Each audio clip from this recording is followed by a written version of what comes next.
সংগীত সম্ৰাজ্ঞী ভাৰত গৌৰৱ লতা মংগেশকাৰৰ সন্মানাৰ্থে আয়োজিত অনুষ্ঠানত প্ৰকৃতিপ্ৰেমী সমীৰ ৰয়ৰ সৈতে অৰ্কিড ৰোপণ অনুষ্ঠানত ভাগ ল'লে স্বনামধন্য শিল্পী শান্তা উজিৰ, ডলি ঘোষ সাধ্য আৰু তৰালী শৰ্মাই।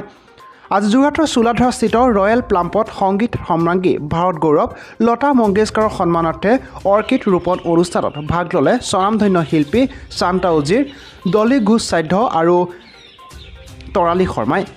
এই অনুষ্ঠানত ভাগ লৈ অৰ্কিড ৰোপণ কৰি তেওঁলোকে খুবেই সুখী বুলি অনুভৱ কৰিছে তৰালী শৰ্মাই।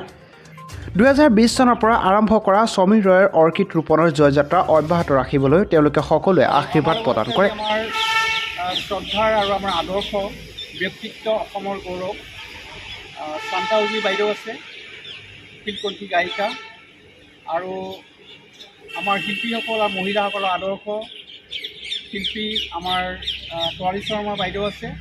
ইয়াৰ লগতে আমাৰ প্ৰজন্মৰ আদৰ্শ অনুপ্ৰেৰণা ডলি ঘোষ সাধ্য বাইদেউ আছে। তেওঁলোকে আমাৰ আজি এটি খুব শুভকৰ্মত আজি আমাক উৎসাহিত কৰিলে।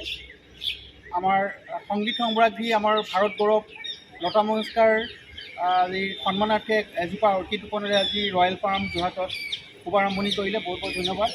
আৰু এই মুহূৰ্তত লোৱা হয়।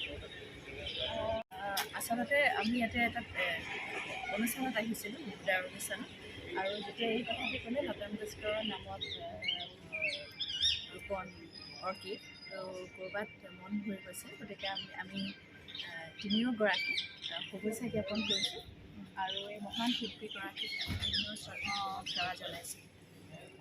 আৰু ভাল হওক আৰু এনেকুৱা অৰ্কিড চাৰিওফালে লাগক আৰু আজিৰ দিনটো সুখী হয়।